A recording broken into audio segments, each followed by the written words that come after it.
Hello and welcome back. Have you ever wondered how one of the world's worst nuclear disasters occurred? It was the spring of 1986 in a small town named Pripyat, nestled in the heart of the Soviet Ukraine. An event of unprecedented scale was about to unfold, the Chernobyl disaster. Unbeknownst to the world, this peaceful town was about to become the epicenter of a nuclear catastrophe whose effects would ripple across decades. The Chernobyl accident, as we now know it, would forever etch its name in the annals of history, ranking amongst the most disastrous nuclear events ever witnessed by mankind. Its story is not just one of scientific miscalculation and technological failure, but also of human resilience and bravery. A tale that intertwines the threads of science, politics, and the indomitable human spirit against the backdrop of a world teetering on the brink of the nuclear age. Let us delve into the events that led to this devastating incident. The tale of Chernobyl begins not with the explosion, but years before. The origin of this catastrophe lies nestled in the heart of the Soviet Union, where the government in the mid-20th century embarked on a grand undertaking, the construction of the Chernobyl power plant. This ambitious project was a testament to human ingenuity, a symbol of the Soviet Union's technological prowess and a beacon of the nuclear age. The Chernobyl power plant was a marvel of its time, a colossal structure standing tall amidst the landscape, its 4 reactors humming with the promise of boundless clean energy. The plant was inaugurated with great fanfare, and for a while it seemed as though the future was bright and boundless. But beneath this shiny veneer, cracks were beginning to show. The nuclear industry in the Soviet Union was not without its detractors. Critics voiced concerns about safety measures, or rather, the lack thereof. There were warnings, whispers of potential catastrophe that were brushed aside in the name of progress and national pride. In the years leading up to the disaster, these murmurs of discontent grew louder. Incidents at other nuclear facilities in the Soviet Union began to raise eyebrows. But these warnings were largely ignored. The Chernobyl power plant, with its state-of-the-art technology and its promise of limitless power, was seen as infallible. The Soviet Union, in its race to dominate the nuclear industry, had overlooked a crucial element: safety. The Chernobyl power plant, despite its gleaming exterior, was riddled with design flaws. Its reactors, for all their promise, were unstable under certain conditions. The staff, while skilled, were not adequately prepared for the unexpected. But these problems, these ticking time bombs, were swept under the rug. The Soviet Union had invested too much in the success of Chernobyl to admit to any shortcomings. The plant continued to operate, the reactors continued to hum, and the world remained blissfully unaware of the catastrophe brewing beneath the surface. And then came that fateful day in April 26th, 1986, a day that would become infamous in history. The Chernobyl disaster was not a sudden event, but rather a sequence of unfortunate incidents that culminated in calamity. As the hands of the clock inched towards 1 in the morning, a safety test turned awry, triggered a series of explosions in the 4th reactor of the Chernobyl nuclear power plant. In the blink of an eye, the reactor's roof was blown off, and a plume of radioactive debris and dust billowed into the night sky. The scene was catastrophic, a spectacle of fire and destruction that belied the silent, unseen enemy that was now free: radiation.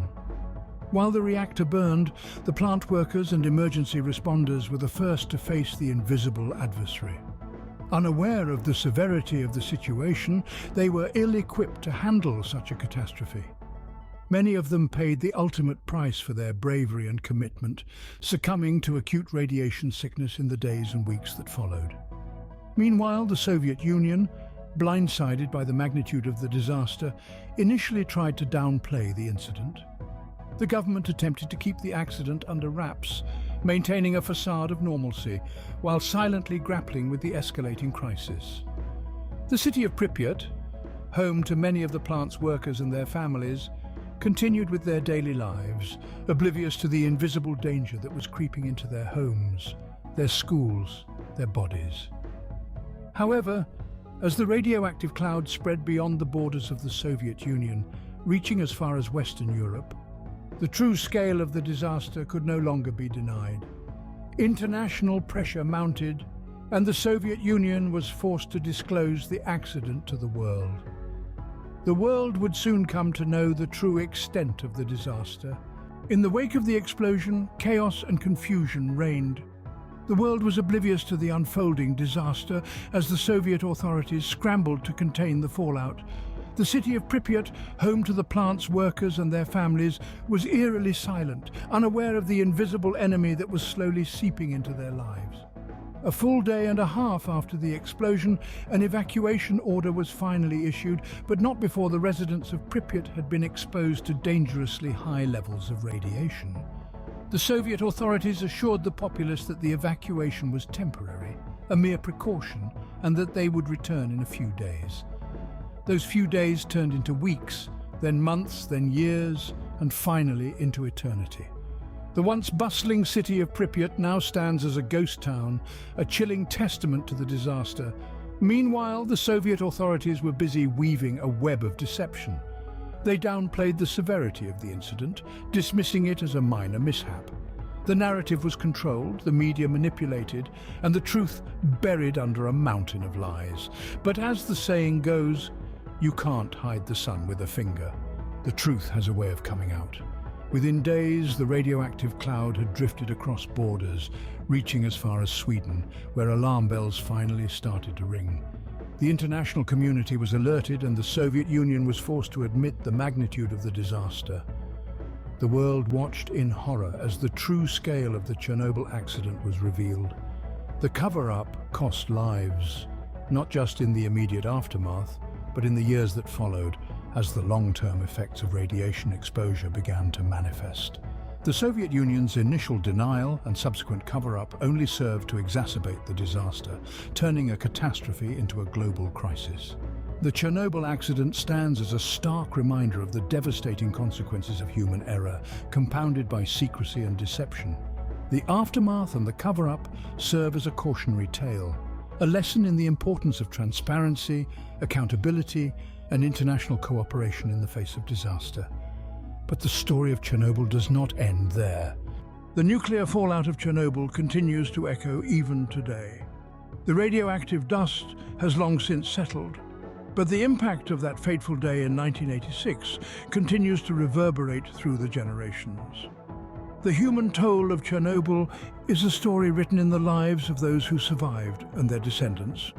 Thousands of people were exposed to high levels of radiation, with many developing severe health problems, including cancers and other radiation-related diseases. These health effects didn't stop with the individuals who were directly exposed. The genetic damage caused by the radiation has been passed down, affecting subsequent generations. Then there's the environmental impact. The land around Chernobyl remains scarred by the disaster. Huge areas of forest were killed off by the initial radiation blast, and many species of plants and animals were wiped out or severely affected. Today, the area is slowly recovering, with nature reclaiming the abandoned towns and villages. Yet the radiation has left a lasting mark on the ecosystem, with mutations and other genetic abnormalities still being reported in the wildlife. The exclusion zone, a vast area of land surrounding the Chernobyl power plant, serves as a haunting monument to the disaster. This region, deemed too dangerous for human habitation, has become a ghostly testament to the power and peril of nuclear energy. It stands as a stark reminder of the potential devastation that can be unleashed when things go wrong. Chernobyl's legacy is complex. On one hand, it's a tale of human error, governmental cover-ups, and environmental devastation. On the other, it's a story of resilience, both of the human spirit and the natural world. It's a testament to our capacity for survival, even in the face of unimaginable disaster. Chernobyl serves as a stark reminder of the potential devastation of nuclear power. It stands as a constant warning to us all, a lesson from history that must not be forgotten.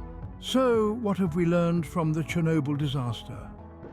It's clear that Chernobyl serves as a stark reminder of the devastating potential of nuclear power when mismanaged.